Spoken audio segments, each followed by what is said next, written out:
Hi everyone, good morning. Today is May 7. Malapit na ho yung botohan. First off, I'd like to thank all my FB friends, lahat po ng mga kaibigan ko sa FB. Na in spite of our differences in our choices and our preference para sa ating magiging presidente, we have maintained respect. Hindi po tayo nag-bash, hindi po tayo nag-away-away. O at least sa akin, may kasi mga nag-aaway doon, but I have a lot of friends and yung mga FB friends ko nga na who ask why, who question my choices, but they were very polite and respectful of my preference, no? of Rodrigo Duterte. Only because I respect yours also, no? Alam niyo naman yun, respeto ko naman yung inyong mga choices. That's why it's a democracy in motion. What has happened in Facebook, at least with my friends, no? So maraming salamat sa lahat ng mga Facebook friends ko. You know, now, malapit na nga yung botohan, and now I can tell you, I will state the reasons why, or the very reason why I'm voting for Rodrigo Duterte. I've always said this time and again na siguro about 2 or 3 presidential elections or 3 presidents ago hindi natin siya kailangan. Pero now kailangan natin the likes of Digong, no? Si Tatay Digong Duterte, kasi medyo masyadong malalim na ang hukay ng Pilipinas, no? So kailangan umangat na talaga tayo genuinely, hindi yung on paper, hindi yung on media, but everybody needs to feel the growth and the progress of the Philippines. And most importantly, I've always said this, ang Pilipinas kasi noon, sad to say, aminin man natin o hindi, when we were given that democracy, we were given that freedom, we misconstrued this freedom for something else. It was freedom to, ang nangyari, freedom to steal, freedom to do bad things, freedom to just do anything that we want, no? It's freedom without responsibility. Ganun po ang nangyari sa atin. Hindi tayo ready for that freedom na nakuha natin. It's very sad, no? Pero it's a sad truth. Na kailangan natin tanggapin, because pag tinanggap natin, that's the start of progress and change, genuine change. Kung tinanggap natin yung pagkakamali natin and we acknowledge it, then we will start moving forward and doing right, no? And start doing right. Yung discipline, very important po yan, kailangan po natin. If you notice, etong tagal na ito, hindi na ako pupunta pa sa Singapore o ibang lugar, ibang mga bansa. Pero yung mga OFWs natin, mga kapatid, they know this. Alam niyo po nila to. Pero hindi na tayo pupunta doon, masyadong malayo na yun, kailangan pa natin aeroplano. Hindi katulad dito. If you go to Clark, if you go to Subic, and all these places, lahat po tayo ay sumusunod sa batas. Sumusunod tayo sa batas. There is discipline, there is order. Yun po ang maganda. Kaya maganda yung paligid nila, lahat po kasi sumusunod. And that's something that we need now. That's a start. You know, to quote then President Marcos, he was right. He was right, let's face it. Para sa ikauunlad ng bayan, disiplina ang kailangan. You know, he was right at that time, no? So, yun po ang kailangan natin. That's why I feel na si Duterte po talaga ang kailangan natin ngayon. Right now, 2 or 3 presidents ago, siguro hindi natin siya kailangan. But now, he is the one that we need. Yung pong mga binabato sa kanya, like I told you, this is election time. Election time. Kahit sino, lahat ng pwedeng ibato sa'yo, totoo man o hindi, fabricated man or real, talagang ibabato sa iyo. So, may ano nga, sabi nga, the you of no sin, you cast the first stone, no? Lahat po yan, no? Nakikita nyo naman, lahat ng yung sa mga posts na ano, maraming mga totoo talaga dyan. I don't want to mudsling or taint the personalities involved na kalaban ni Rodrigo Duterte. Pero kilala ko po lahat yan. Personally, I know them. Some of them, I have broken bread with them. So, alam ko, hindi sila talaga. Matagal ko nang alam na hindi talaga masama na ang loob ko eh. Na talagang ako, walang mangyari until Rodrigo Duterte came. No? So, that's why I'm voting for him. No? And sana, makita nyo rin yung mga magagandang qualities of a leader that he has. Now, lastly, ito na po yung sabihin ko sa inyo. No? Si Mar Rojas has not done anything for the country. He was given the chance, pero he has not delivered. Sad to say, Vice President Binay, ganun din, no? Kasi he was waiting for the bendition of Noy Noy, pero nung hindi pa na niya makuha, tsaka pa lang siya gumawa ng hakbang, no? And it was too late. Si Grace, who is a friend of mine, Grace, I'm really sorry. Talagang hindi ka pa pwede. You're doing it for the wrong reasons. Hindi,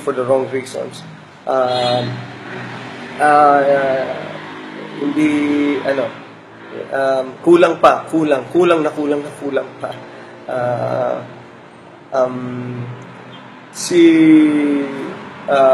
Sino pa ba tumatakbo? Si Miriam, Centro Miriam Defensor Santiago, magaling. Pero hindi rin nag-deliver. I'm sorry, she's very eloquent, she's a very good speaker, she knows her laws, but she knows what to do and what should have been done, but it's too late, the hero, ngayon late na. Plus, she was also given the chance for a long time as a senator, but she did not deliver also. But she was very good, very eloquent, magaling magsalita, but too late, the hero na rin yan, no? Now, si Digong Duterte, honestly, has never done anything for the country. Nothing. Wala rin siyang ginawa para sa buong bansa natin. But, he has done so much for Davao. So, if it's going to be a showroom, a battle of showrooms, si Rodrigo Duterte lang po ang may showroom. He has brought Davao from kumbaga, the dark ages to a highly developed, progressive city. And lastly, kaya po siya ang pinili ko bago po ako I prayed on this naman, no? Tinanong ko yung kapatid ko who has been in Davao for a long time. He's now residing in the United States. Sabi ko, Kuya, what do you think of Rodrigo Duterte? Medyo sabi sa akin ng kuya ko, ito nakakatuwa. Ganun lang magsalta yun, nakakatawa lang yun, pagtawanan nyo lang. Pero he delivers, he's a good leader, he's firm, and he has a heart. So I prayed on this, which I encourage you to do also. I want you to pray before you go to the voting precincts. Again, we all have our choices, let's respect, and I hope and pray that we have a peaceful, honest election. Most importantly, after the election, sana, whoever wins, we rally behind him, we help him, because katulad ng maraming post, it's a collective effort. Hindi po kaya ng isang tao yan. Dapat lahat po tayo. But this time, with a good leader standing in front, behind, and with us, I think the Philippines, ang bansa po natin na we so love, will be great again with God's grace and God's help. So, God bless you all. I'm very happy with technology. Thank God for Facebook and thank God for friends like you. Mabuhay po ang Pilipinas. To God be all the praise and glory. I love you. Presidents ago, siguro hindi natin siya kailangan. But now, he is the one that we need. Yung pong mga binabato sa kanya, like I told you, this is election time. Election time. Kahit sino, lahat ng pwedeng ibato sa'yo, totoo man o hindi, fabricated man or real, eh talagang ibabato at ibabato sa iyo. So, may ano nga, sabi nga, the you of no sin, you cast the first stone, no? Lahat po yan, no? Nakikita nyo naman, lahat ng yung sa mga posts na ano, maraming mga totoo talaga dyan. I don't want to mudsling or taint the personalities involved na kalaban ni Rodrigo Duterte. Pero kilala ko po lahat yan. Kilala ko po lahat yan. Personally, I know them. Some of them, I have broken bread with them. So, alam ko, hindi sila talaga. Matagal ko nang alam na hindi talaga masama na loob ko eh. Na talagang ako, walang mangyari until Rodrigo Duterte came. No? So, that's why I'm voting for him. No? And sana, makita nyo rin yung mga magagandang qualities na of a leader that he has. Now, lastly, ito na po yung sasabihin ko sa inyo, no? Of progress and change, genuine change. Kung tinanggap natin yung pagkakamali natin and we acknowledge it, then we will start moving forward and doing right, no? And start doing right.